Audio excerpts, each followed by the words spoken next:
Hello and welcome back to another video. No, your eyes are not deceiving you. There is nothing here right now, but of course if you've seen the thumbnail you'll know why, and that's because we're going to build a Technics hi-fi component system, also known as separates. Basically it's how hi-fis were back in the 80s. So these ones are generally, there's going to be four of them. There's going to be a tape cassette player, an amp, an equalizer and a radio, all of them spanning from, well, around the early 80s, so like 83 to 85. So what I'm going to be doing is getting each one in turn, showing you, and then building them up. And at some point I may even have to kind of zoom out the camera, going to break the fourth wall on this backing board.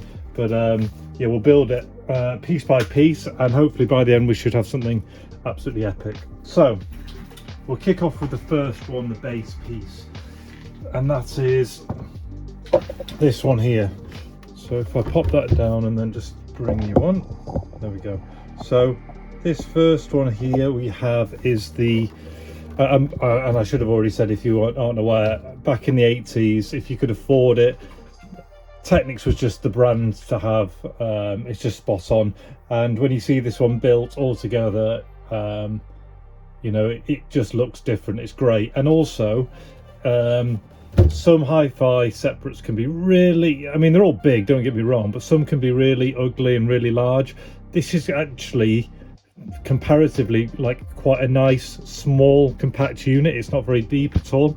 So first things first, we've got this one here. This is going to go on the bottom, and this is a Technics RS 1W twin tape deck.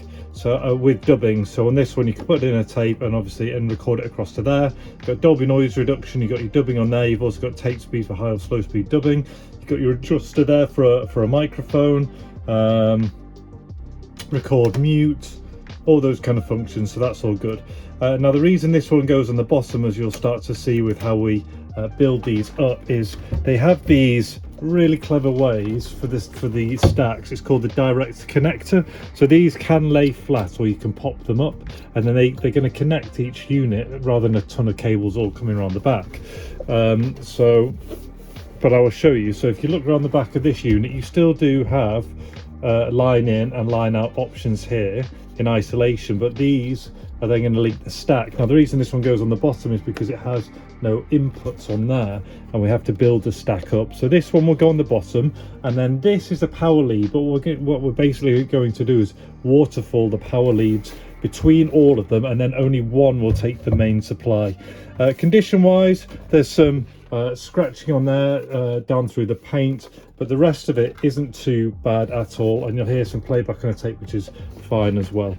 So and also some of the other ones have, there's a little pin you can get that puts in there to keep everything absolutely you know, in place. But as you'll see, once these things are stacked, that's not 100% necessary. So first of all, that's our tape cassette player. I don't really think there's too much to really show you at the minute. I mean, you've got your opening mechanisms. You have a look inside. Twin heads on where you got the record head on there, two heads on this side. Yeah, so that's the tape player. So next up we'll put on the amplifier. So here's the amplifier here, which is an SU6, as you can see, an integrated amplifier. On the back you have, this is where we're not going to use them, but this is where you would attach your speakers. It's got a nice system if you put it in and lock it into place, and you can see there's lots of options for external inputs as well. So just focusing there, you've got all these options here, stuff all around here, stuff that I'm not really going to touch in this one. And then underneath, as I mentioned, if you just look there, see those two things. So this one needs an input of 2. So what we're going to do is take this unit, working around the camera, seat it on and then press down. So that's those two now connected. I'm going to have to zoom you out a little bit, aren't I? So that's those two now on each other. And then what I'm going to do is, because this amplifier has the largest cord, this is going to be our mains cord, I've got an adapter to put it to a UK plug. So this one here is now just going to scoot down there and get plugged in. And what I should point out, so these are all buttons, so you can select aux, tune a phono, your record player, or a tape, or the source will select up here, and then you've got your treble bass and your balance, super bass, and your proper volume, power on each of these, and headphone jack, which we'll be using. Now we're waterfalling the power, so this one here from the bottom unit from the tape set is now going to go into the power socket of the amplifier. So that one waterfalls up, and then the next two will waterfall down. So that's that. So our next one that's going in is this one here, which is our stereo graphics equalizer. So yeah, that's how you'll just adjust the EQ, and you can choose either tape or the source. So source will take either the aux tune or a phono, and then you've got your equalizer on or off, and two different record modes over there as well, and power button. So as before, you've got a number of line ins, line outs. You can change the voltage, and when I talked about waterfalling, so this one is going to waterfall to the bottom one. So this one is I'm going to take this one here, and it's going to go to the bottom. So at the minute you got the bottom into this one into the power, and this one's going to go down there. And then here you can see those sockets which I spoke about, where you can either pop them up or have them lying flat. We only need one, well, we only have one popping up there, and that's why it's going to mount with this one. Although this one has two, we only actually need one to go into here.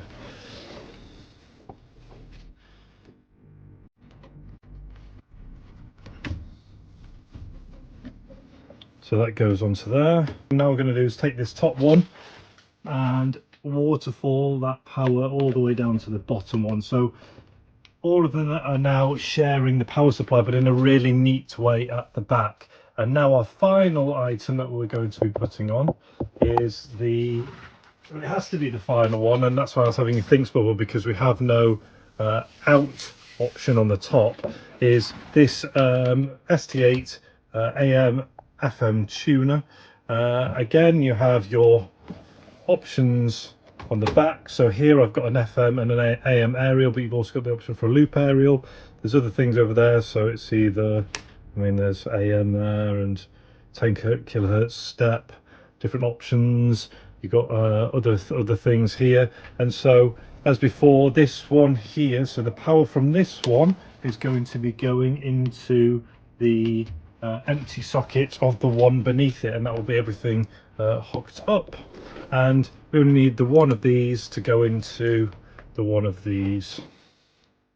And there's that peg I spoke about that you can also use. So pop that on top.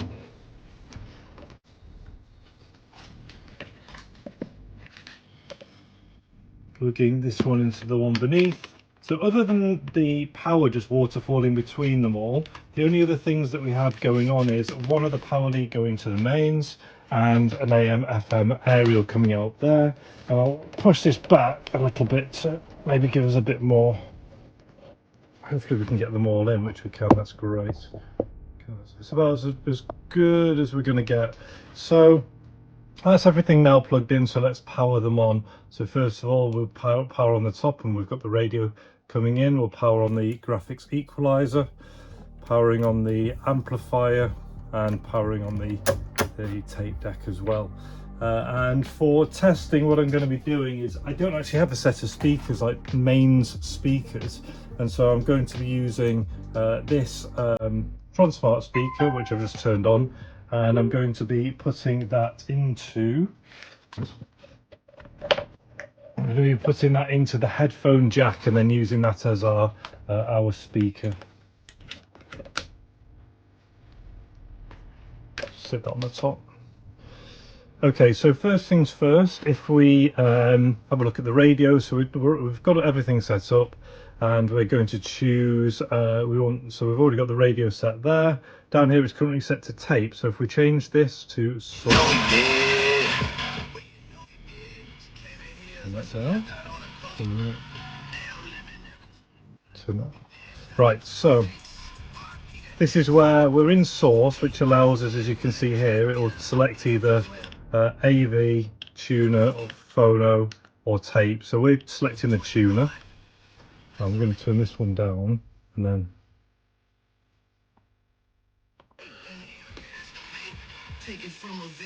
then up here, this is our tuner. So we can go, you can kind of hold it down.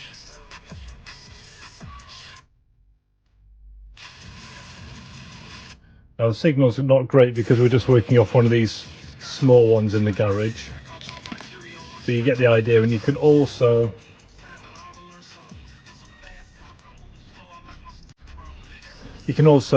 use the memory as well, which will kind of scan through as well, and it will store in any of these. So here you've got channel 1, 2, 3 as you go through. So if let's go channel 5 and then go memory.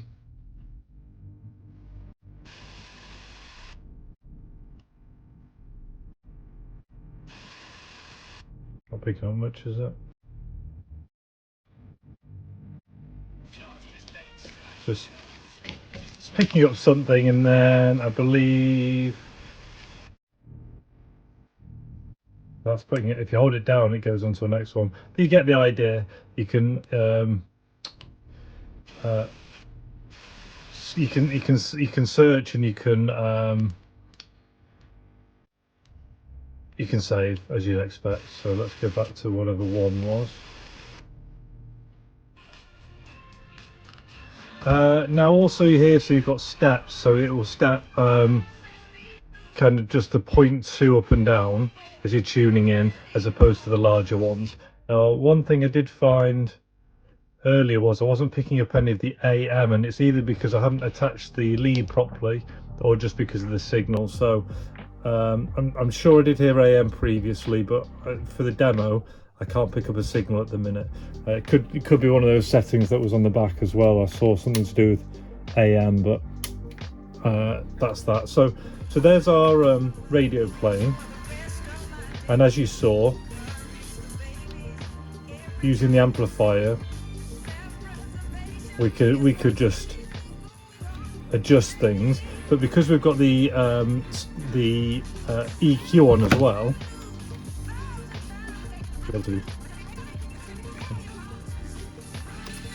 there. So because we've got the equalizer in as well, we're able to turn the equalizer on, and then as you hear here, just your trebles, just your bass, and just your mids. So essentially what that's giving you is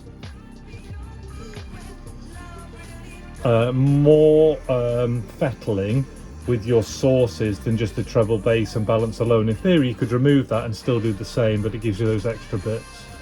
So that's the radio covered off. So I'll just basically turn the radio off now for ease. Now what's really nice is this display here. So you know, the way you've got it tells you which source, what you've got, and it says that you've got one of these going through as one of your sources. So, and you can see them moving across, or it tells you that you can push the tape button, and either of those are going to go into an amplifier. And over there it's got graphics EQ as well, if you had a graphics EQ also affecting the output, which it does. We have got this one going in, and I wonder if it depends on what you've got, whether it will light up or not. But yeah, all the lights moving around are great. So we've got it on the tape setting now. There's something called super bass that you can turn on or off. And so now with the tape selected, there's a little thing where you have to kind of, it does this odd thing where I hit tape and it goes tape there but tuner there, but if I go source here or tape here, it lets me. So there's something I haven't 100% figured out on there. So what I'm going to do now is, because I haven't planned ahead, is just pause the video and I'm going to grab a tape. Back with you. Right, I haven't done anything. I've literally just grabbed what seems quite appropriate, the greatest hits of 1985, and so I'll now demonstrate the cassette player. Now what hopefully you can see is just down there, it's got normal speed illuminated, and you can see how it's got Dolby noise reduction on. The tape counter does 0. The Dolby noise reduction doesn't seem to turn the light on or off, but the dubbing mix is turning this one on and off. and tape speed is changing between high and normal. So I'll take the tape cassette, and you're going to be loading it with the tape at the bottom. Hit play, and we're at the start of the tape, so I'll fast forward just slightly. Really nice quick fast forward.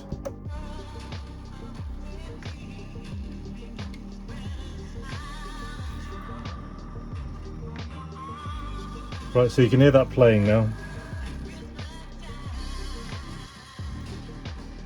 A little crackly, but it could just be the phones I'm using, or the speaker. I've cleaned the heads up just lightly, so you can hear that playing, and I'll fast forward it. It's a really quick deck, really nice.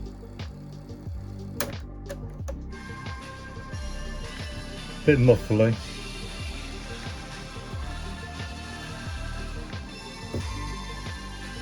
But all working, and obviously rewind will work as well. Rapid, really fast. Up here you've got lights coming on for level monitoring. So we'll stop that, and I'll show you onto the second one, onto the dubbing side, just to show you that deck's working as well. Now, one thing I noticed is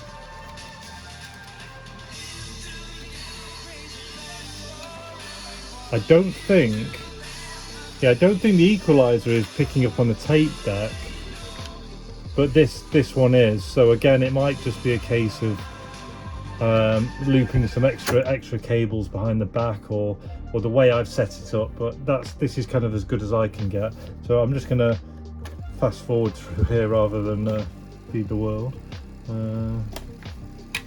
have we got?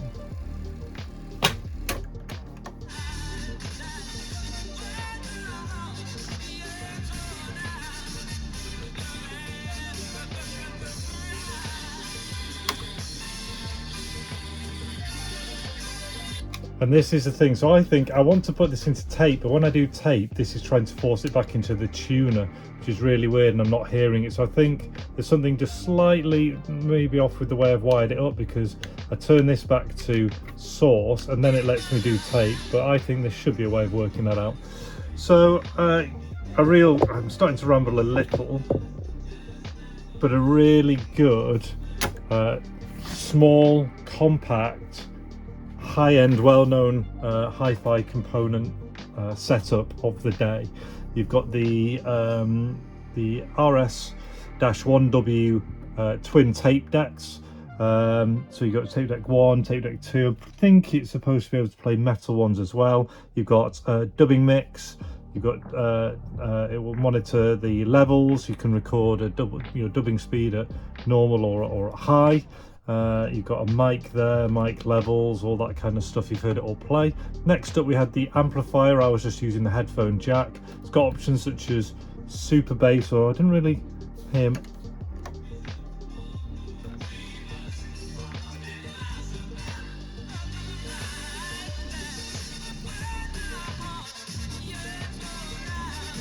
Yeah, it's adding a little bit, so we've got this super bass on there as well.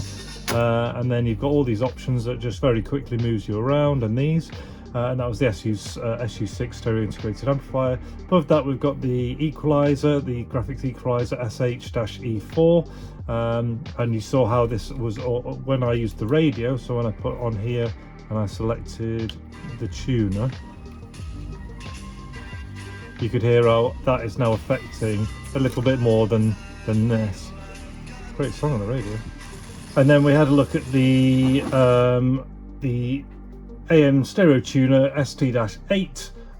It picks up with some static the FM.